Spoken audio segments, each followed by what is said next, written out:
What has helped you stay focused on keeping Christ at the center of everything that you do?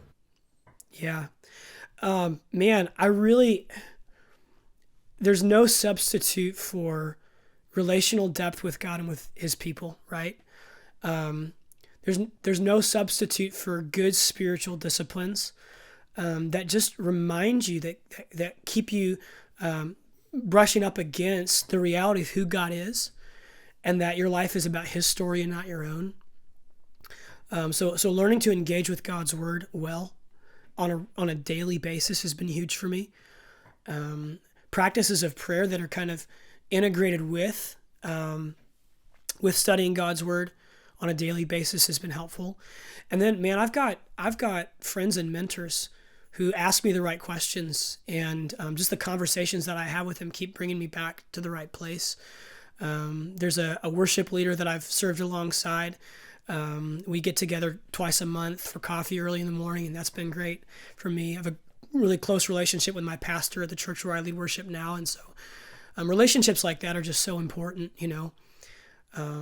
because if those things are in the rhythms of your life where you keep being, I guess, confronted with God and his glory and his purposes and how central he is to the world that he's made, over the long term, it just shapes the direction of your heart. But something else, if I can pick up on this too, related to that, as you grow in that awareness that God really is the center and you need to orient your life around him and his glory and his purposes, I think you can really struggle sometimes with self-condemnation. When you find yourself getting caught up in a self-centered moment in your thoughts or patterns of being self-centered in your thinking.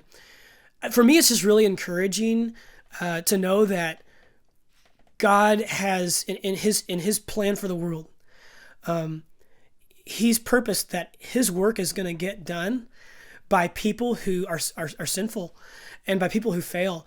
One of the things that's been really healing for me is to see Jesus' interactions with his disciples in moments where they're really just being totally selfish, right?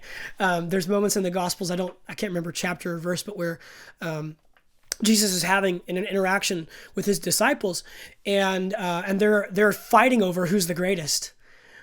And what does Jesus do in that moment? He doesn't kick them out and say, "Okay, we're going to start over, new team." He works with them. He corrects them from a place of connection with them, because he still wants to use them for his purposes. And I think that knowledge that even when I have self-centered or selfish moments, God's not kicking me off the team.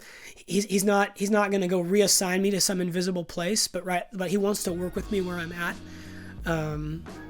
That's so encouraging to me.